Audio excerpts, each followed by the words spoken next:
Hello, and welcome to the Physical Therapy Owners Club podcast. I'm your host, Nathan Shields, and I've got industry stalwart, WebPT co-founder and chief clinical officer, Heidi Jannenga, joining me today. Thanks for joining me again, Heidi. It's been a few years.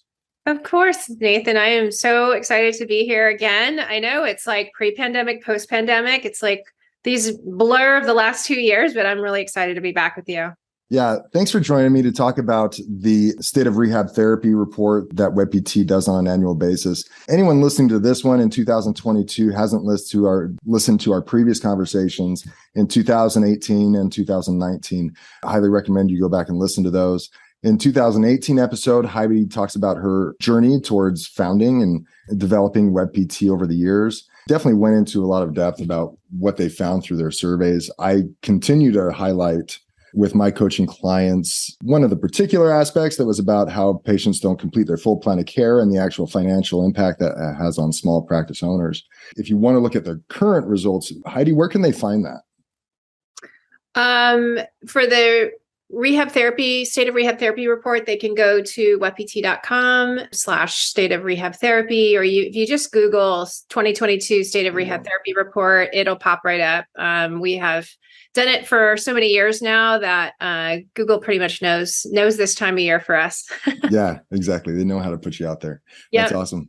It is a very, very robust report, though. I mean, definitely. It's like 60 something pages long, and I'll just give a quick shout out to our WebPT team who works diligently to put this together, and a shout out to, the more than close to 8,000 people that participated in the survey and took the time to help contribute to the data that was so robustly put together in really finding out, what's going on in the industry today. We wanted to do it back 5 years ago when we started this because there just wasn't anything else out there. We couldn't find this kind of data. APTA has some of it, but, as you know, it's behind a firewall. And if for whatever reason you're not an APTA member, you don't have access to that info. And so it's just been a labor of love because it informs us a lot about, what current state and what people are thinking about in the future. And so we love to publicize and help others to understand, what can you be doing in your business today compared to others and what they're thinking, and also how do you prepare for what's coming? Yeah, I highly recommend private practice owners read it. There are plenty of graphics, so it does cut down on the reading a little bit. Yeah. But nonetheless, and when you're talking about, it's a constant question, what are therapists getting paid nowadays? And you guys have that broken down by amount of experience and even demographics in different areas of the country. You guys have, what are some of the pain points that owners are seeing? What are some of the pain points that employees are seeing? And prioritizing those. And I think it's imperative for owners to stay on top, stay abreast of what's going on in their industry. And this is a great way of kind of capsulizing, or is capsulizing a word? Capsulizing that? Encapsulating, yep. Okay, yeah.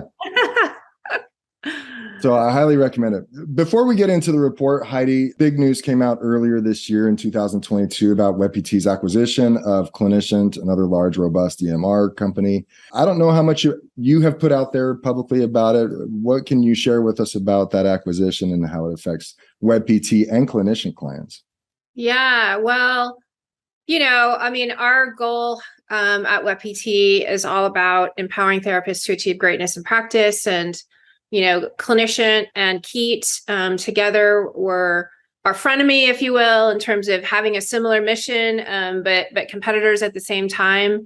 And we just happened to have this opportunity to put the companies together. And what we loved about Clinician and Keat were, again, the similarities to the mission and providing that technology and data solutions to really help their providers, which was kind of the more focused in the middle segment of size of practices. Okay. And so that really helped us in our continued, growth strategies and market share. But, the Insight Go platform have some overlap in what we're doing, but also had some things that we aren't doing. And then, I think the big win for us for sure was on Keat with, the value-based care train that's coming along and really providing that integrated patient and provider solution to track and benchmark patient outcomes even more robustly, perhaps, than what we were doing before, and adding, some of the integrated communication capacity that Keat does. So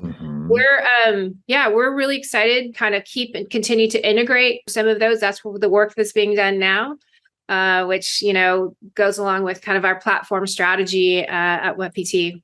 Recognizing, and I've talked to the founder of Keat a number of years ago, and what they offer was great with clinician. Is there anything outside of Keat where you saw clinician has a strength that we could really build upon that would be an added bonus to the current WebPT clients, whether that takes some time, even some integration? Is there anything besides Keat like that? Yeah. So on the clinician side, one of their strengths was a lot into some of the business metrics that they were, and analytics that they had the capacity to be doing. And so we're really honing in on some of those and kind of incorporating some of that information and learnings that Clinician was doing and Insight Go was doing so well. And so we're kind of pulling those into the WebPT platform as well. And then the bigger piece of that also was payments. So another big piece is the payments side of things. So they had started down an integration with a payments product that allows patients to complete their payments online. Something that we've been working pretty hard on the WebPT side as well. And so you've got two different platforms that are kind of merging together. And so in a little bit, one's farther ahead than the other. So there's so much learning that we're doing to make sure that when the two platforms are able to come together, that, we're taking the best of both worlds. I'm excited to hear about the business management side of things, because I think that's something where we look at a majority of EMRs across the board for physical therapists. It's really hard for owners to dive deep into some of the details regarding their metrics. To get a lot of those metrics or some of those metrics without doing them manually that we wish could get from EMR. So I'm really excited to hear that you are pushing forward to improve that side of the EMR space. Yeah, I mean, that is probably, it just reinforces, Nathan, we've always talked about, because we were the first web-based application in the market, that we had the largest contiguous data set to really understand and be able to dive deep. And so one of the big things on our plate this year is to really organize all of the data that we have, because it needs to be digestible in order for us to push it back out, right? And so while we have a lot of it that's available, it may not always be available in the way that people want to intake it. And again, those specific metrics that people are wanting to see to run their businesses. So now we have a whole nother pile of information and data to add to our robust data lake, if you will. But it's really now organizing all of that and making it consumable to our members. So that's one of our biggest goals this year, and a huge win. Yeah, huge win for our members, of course, but also just the industry as a whole to be able to get even more insights, like real data, not even just in a survey format, but true, actual, workflow data and things like that, patient information that we can glean, outcomes, workflows, all that kind of stuff. That's great. Well, I'm excited to hear that, and congratulations. Thank you. But I'm sure it's a huge undertaking at the same time. It is. Anytime you go through a big merger like this, have been in the market even longer than we had, actually, the clinician product. Wow. And so came on board maybe just a few years before we did. And so, you've got a lot of legacy information, and of course, and bringing the branding together. It's an undertaking, but it's the clinician team is amazing. They had some really, really great folks that are now part of the WebPT team. And so, our whole mantra this year has been better together. Cool. And we really believe that. Awesome. All right. Well, let's talk about the report and hit some of the highlights with it. Tell me, where do you want to start? As you oversaw this and information got brought back to you, and even as you go over the report yourself nowadays, what is one of the key takeaways that you take away? Well, there were obviously, as you've seen in the through the report, there's a lot of things that unfortunately keep getting repeated year over year, that reimbursements are continuing to decline, and salaries are maybe not commensurate per se to where people think they should be. But some of the newer things I think that, we should really be paying attention to, and it's not dissimilar to other industries and things that you're hearing about in the news and other professions. But, one of the key themes was really around employee burnout. And consequently, what are the things that employers should be thinking about with regard to retention? Mm. And, the big stat was that our profession's turnover rate on average this year was roughly around 9%, meaning 9% of employees were turning over and moving jobs. And that's considerably higher than the industry, or actually the healthcare industry average, which is about 3.7%. I mean, that's significantly higher. And so there's obvious some discontent. It's also an indication of opportunity, right? There's a lot of jobs available. So therapists are able to, if they're not happy in their current position, the grass might be greener over here. Mm-hmm. And so there are vast opportunities for clinicians, PT clinic staff to be moving around right now. As you got deeper into that, what were some of the reasons behind the turnover? Was it typically salary related? Was it change of location, or want to move out of state, or opportunities that, you're seeing that nowadays, or you saw it definitely during the tail end of the pandemic? People were thinking, do I really want to live here? Maybe there are some other places I might want to consider. What are the deeper issues related to the turnover? Yeah, that's definitely one of them, right? It's just a function of the pandemic. People want to have options now. They've reassessed their life and what they're doing with themselves, right? But, I think patient volumes have increased pretty significantly. Obviously we had a year or two that volumes have been down in terms of patients even coming into practices. So, we've been hit by more payment adjustments. You've got the PTA differential that's hitting us now. And so, when your top line revenue, as you talk about a lot, goes down, like you have to make that up in different areas. You either are differentiating your revenue and what kind of revenue is coming in the door. More businesses are going to cash based. That's something we saw in our report as well. Or you increase your volume. Right. That's the other trigger that you have to pull to increase the revenue. And so that's what we saw. We saw, patient volume soaring to 20 patients per therapist per day in some practice settings. Wow. And, some people don't think that if they don't have the infrastructure to support being able to see 20 patients a day, that's perhaps not a volume that they think they should be, or they want to be seeing. It's too much. What do you see from this report? Do you see there's opportunities for owners to look at it and say, well, I just need to increase salary? Or what are the employee surveys coming back and saying that they wish they had more of in order to be, quote unquote, happier in their current space and minimize that turnover?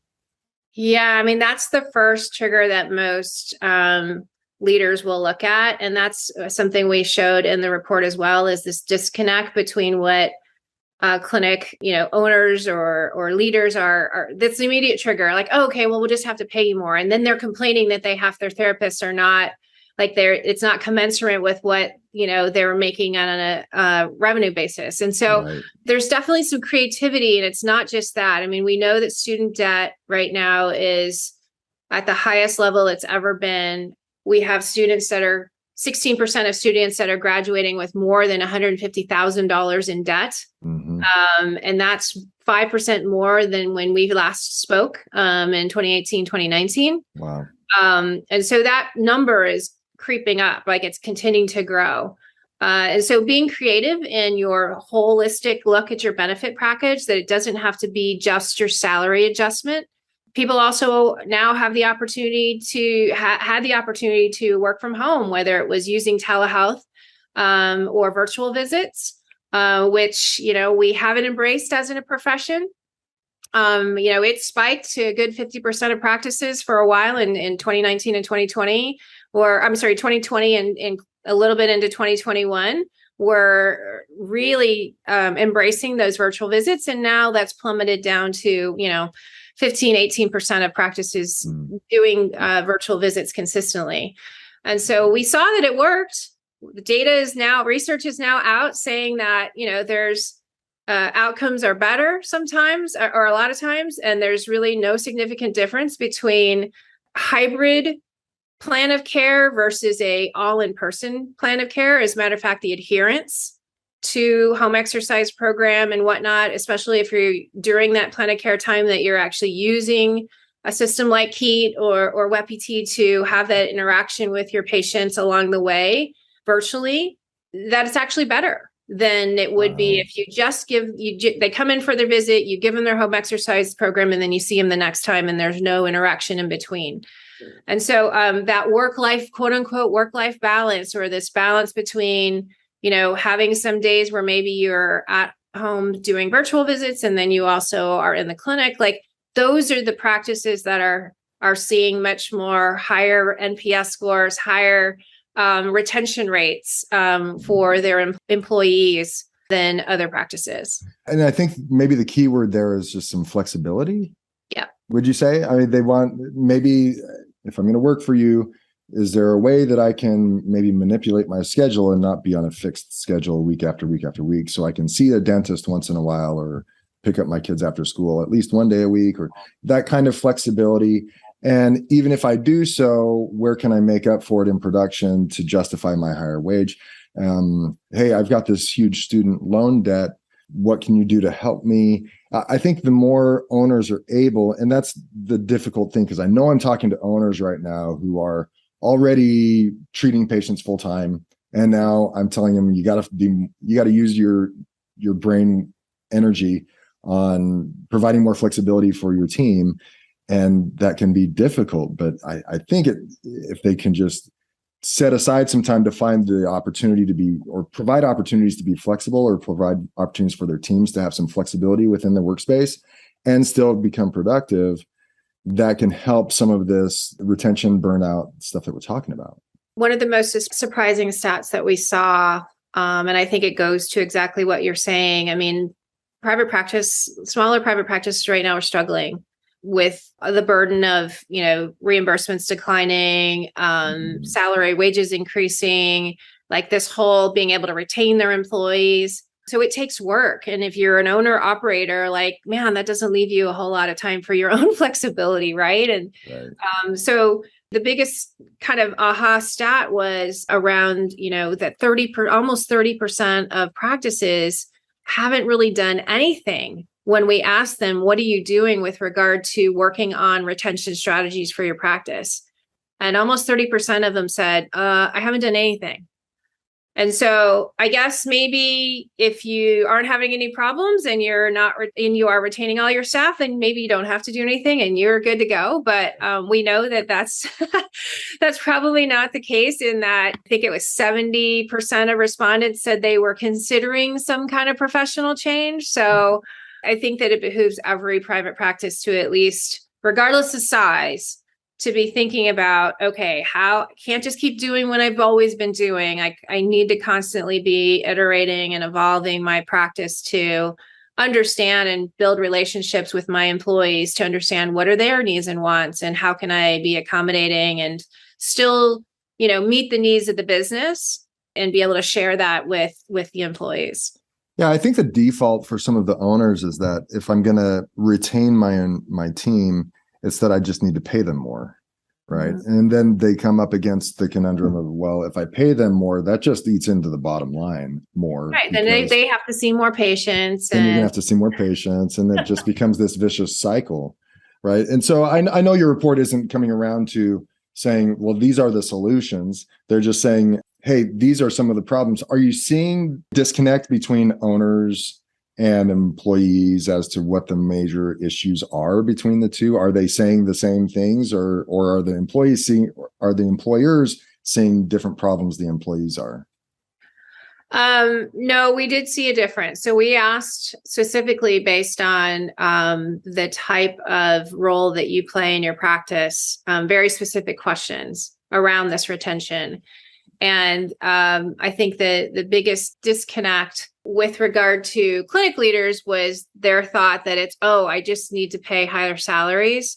And that was actually only the third reason that employees, like, it wasn't the highest reason that employees were saying that they wanted to leave. It wasn't necessarily just that they needed more money. The second reason I think was they were considering it was, again, what we talked about is just the balance, right? Of flexibility within their workplace, you know, having the ability to think about a different kind of schedule.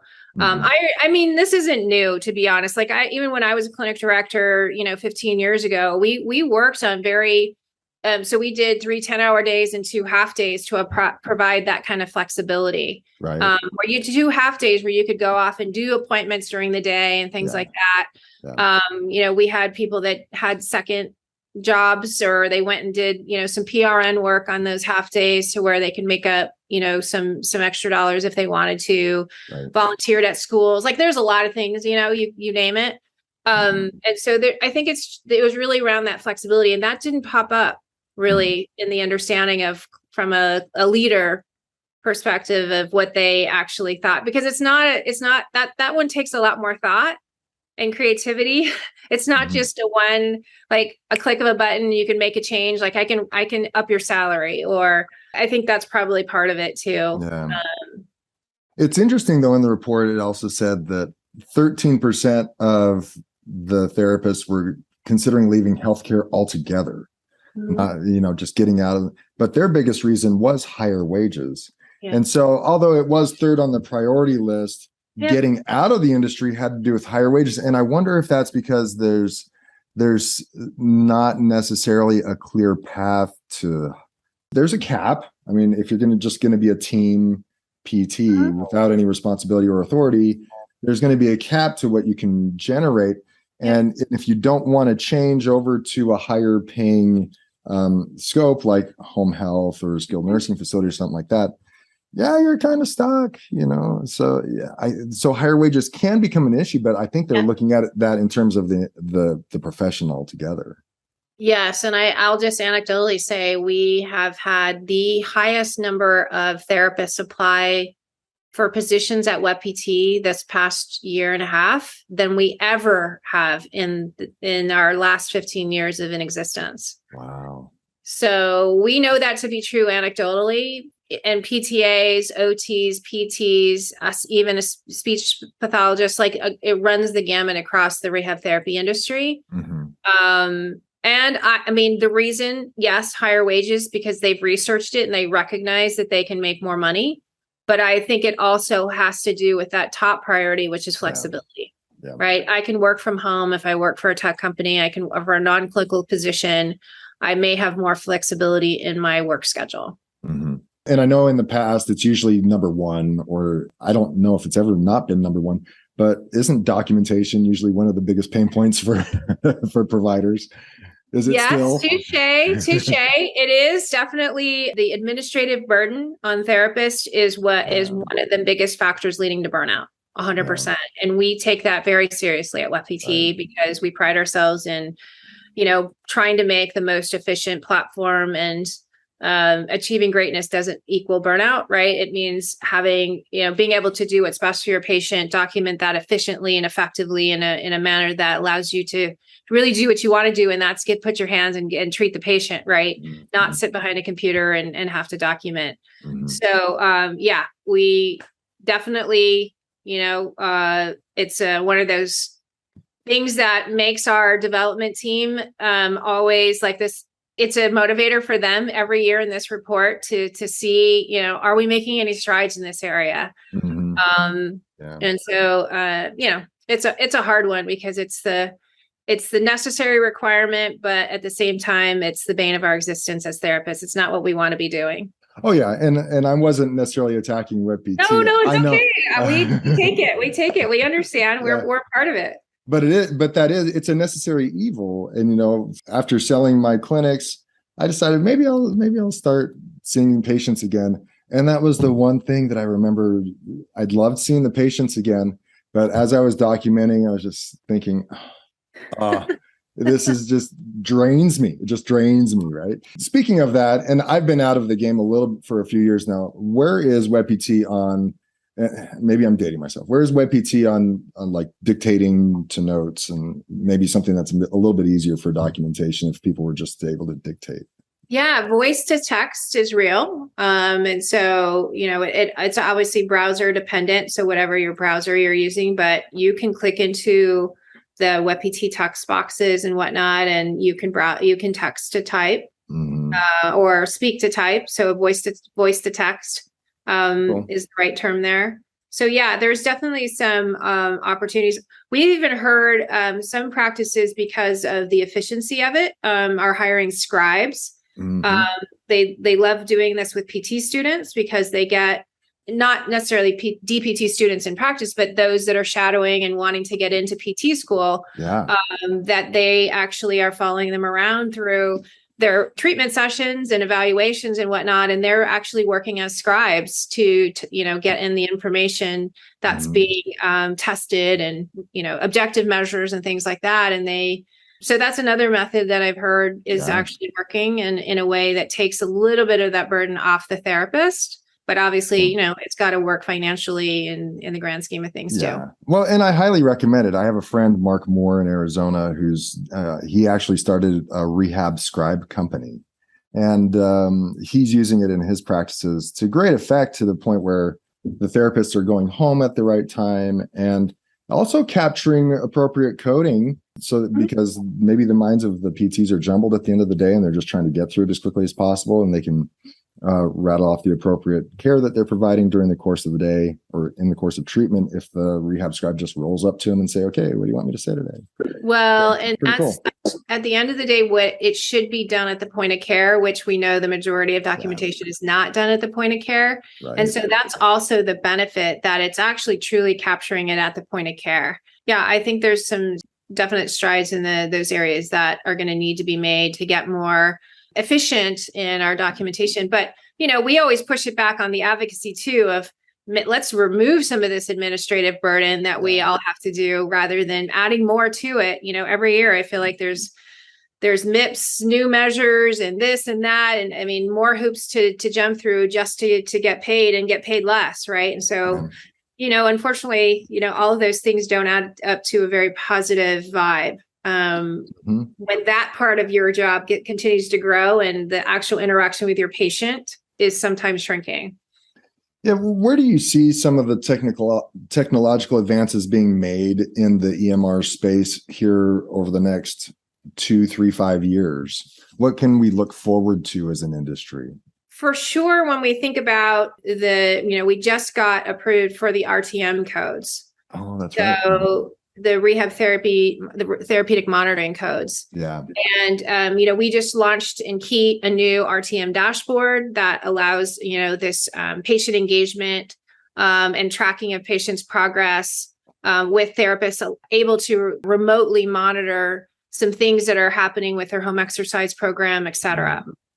So I think that's actually going to be a big interaction, and technology is going to allow this more hybrid. That's how it's going to exist. And I really think that's the future of where we are going to be going, hopefully sooner than later, is this hybrid model of some interactions that you do via technology, and then actually interactions that you have with when you're actually putting your hands on the patient in practice. It should give us an opportunity to reach more people. We always talk about the 90%, right? The 90% of patients that we aren't seeing today that we should be seeing as therapists. So it moves the needle, in my opinion, on that as well. So that's one area. I think just the RTM codes, being able to utilize virtual visits, and that's all technology enhanced. And so, with more integration with the EMR and being able to have some of those data points be automatically documented in your reports or in your objective findings through RTM or whatnot, some of those things in the future are going to be happening, which will make that documentation side hopefully less tedious. Yeah. And for those who don't know, remote therapeutic monitoring has to do with wearables typically, right? Am I wrong? It's usually wearing some kind of device that monitors. It doesn't have activity. To be. So that is one piece of it. Yep. There are, some really cool new technologies coming out with regard to the wearables that you can, obviously blood pressure or other things that you can actually pull that data through Bluetooth right into your documentation. But it also has to do with, for example, doing your home exercise program. This is how we do it through Keat. So with the patient acknowledging or completing different exercises through the home exercise programs, the digital home exercise program, documenting their how many reps and sets and things like that, and then your interaction with the patient on that for progress and feedback. Those all also qualify for the RTM CPT codes. Really just that interaction when they're remote, right? Not being in the practice when you're interacting or conducting some sort of feedback with the patient. Gotcha. And so a patient in that case would have to go into an app with a preloaded exercise program and say how many sets and reps that they performed. On that and day that's all. For example, you can do all of that through Keat. Oh, okay. Cool. Awesome. What are you focused on now with your current position in WebPT? Where are you spending most of your time and looking forward to? Yeah, so we have a new set of executives at WebPT, which in every phase of a company, you kind of have this a next sort of gen leader that takes you from one place to the next. And we've conquered a ton of our goals. When we talked last in 2019, we had accomplished a lot of our goals that we had set for ourselves. And so now we're looking, 2020 to 2025. And what does that look like for WebPT? So we have an amazing new CEO that we brought on board, Ashley Glover. She came on board at the end of 2021, in November of 2021.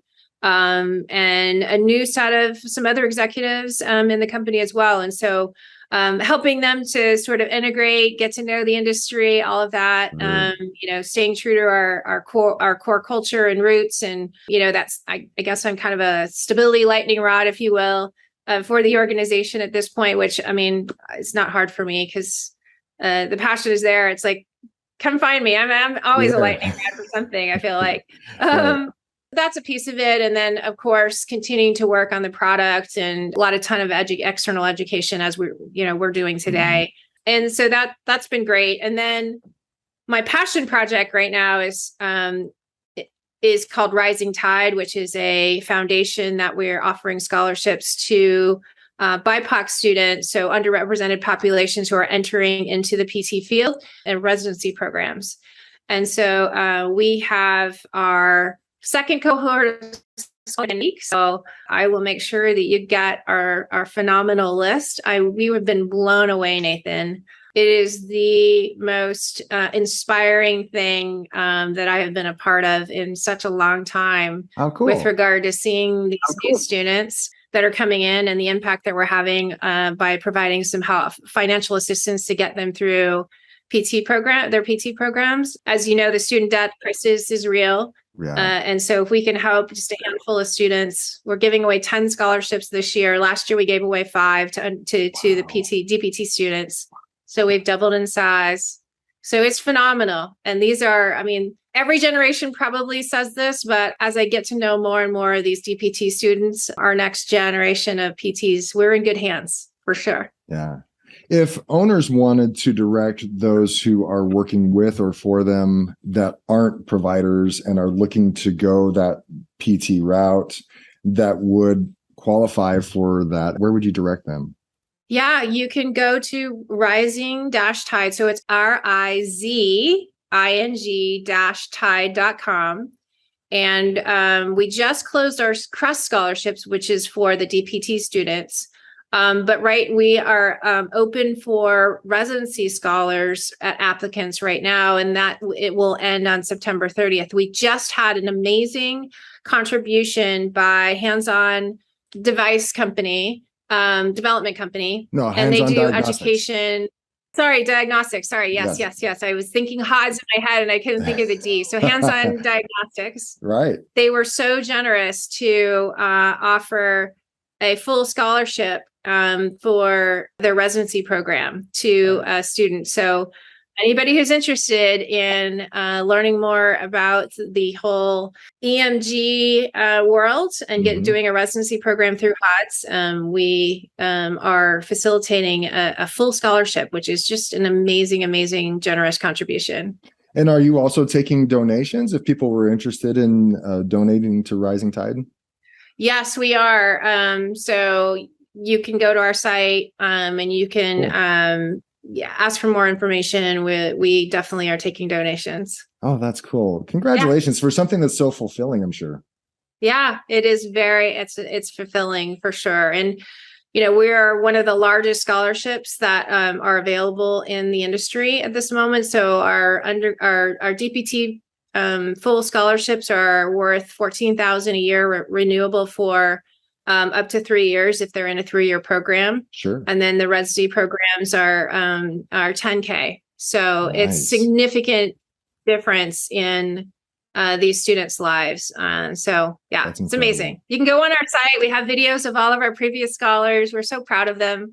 So they are an amazing group of up and coming therapists who I can't wait to call them colleagues. Right. Well, anything else you want to share today as you have the ear of some of the PT owners out there that are listening? I would just say take an hour to sit with the report. You can download it. It's available digitally. And just sit with it and really just take a moment to review some of the data points. You were right in that we don't necessarily provide solutions. Our goal was just to present you with the issues at hand and show you how this has been progressing over the years and what are the big kind of aha moments for us that we found. And so I would just ask that people take the time to read the data, absorb the data, and then if it's just 1 or 2 changes in your practice. You don't have to overwhelmingly look at it all and say, oh my gosh, I'm not doing anything. It's like, no. What are the maybe 1 or 2 pain points that you identify that, yes, I can make a difference in my practice to help with retention or, help my current employees if they have student debt, build better relationships with your employees. I don't know, culture, like any of the things that would help this, I think is going to make a big difference because, we're all going through this together post-pandemic and mental health issues and whatnot. I mean, we're not immune to that in our industry. It's a big deal. And for the health of the future of our industry, we need to keep awesome people. And we're kind of losing them right now in droves, and we need to stop. We need to stop the bleeding. I love your advice because it can be overwhelming. You look at this 67-page document, and there's this, and there's that going on, and there's all these different issues that the teams might have. Yeah. Where do you start?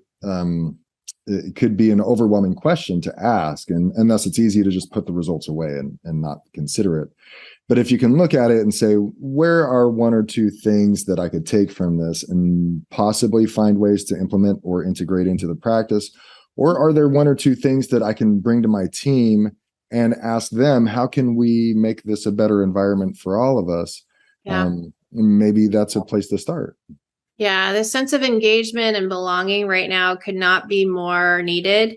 And so even just calling an all staff meeting to just have a frank conversation about, how's everybody doing? Like taking a moment away from the busyness of what we do on a daily basis to just connect with your team, I think is also what's sort of glaring in the data with regard to retention and burnout. Have you ever come up against any stories about people who have shared this with their teams and maybe discussed the report itself? All the time. It's definitely, they put it out in their break rooms, in their,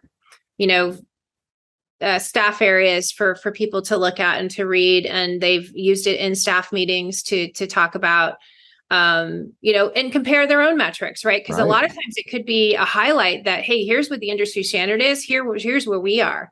And we're doing a lot better in these areas, but maybe we're kind of in the same boat on these. So how can we talk about this as a team, holistically approaching, is this true for you all? You know what I mean? Yeah. Like, is this something that we're not connecting on, you're not talking about it. So it opens the door for conversation. And so, yeah, we hear that a lot. Yeah. I love your advice here at the end, because like I said, there's a lot of data there that could be overwhelming to a practice owner / operator that's treating quite a bit of the time and doesn't know where to start. Yeah. But even for those who aren't treating as much, this should be valuable data off of which you can work from to improve the engagement with your team. Cool. Yep. Well, Heidi, thanks so much for joining. If people wanted to follow you, what channels are you on? How do people get in touch with you if you're available? Yeah, for sure. LinkedIn's probably the best. It's just at Heidi Jannenga. Interact there pretty frequently. So it's probably the best way to connect with me. All right. Awesome. Well, again, thank you for your time. Thank you for going through the effort to put this report together. The survey provides some valuable information every year, and I know that it's not easy to come by. So again, thank you and your team for putting that information together on behalf of the industry. Of course. So yeah, all credit goes to the WebPT team, and you can follow us at WebPT. We're on all the socials as well, where we provide a lot more education, and we've been really diving in. We just did a webinar on this. So there's a ton of breakdown of this information that we did put out through this report. If you are not a reader or you get lost in the numbers too much, like we go listen to the webinar. We broke down each one of these major segments in pretty good detail, as well as a pretty robust Q&A from a pretty large audience that we had following us on that webinar too. So, and Nathan, thank you so much. Thanks for all that you are doing for the industry, and really appreciate all the information you're putting out through this podcast. So thanks for the opportunity. Oh, thanks, Heidi. Well, we will probably catch up again in a year or so. Yes, sounds good. Hopefully sooner. All right, sounds good. Take care. Bye.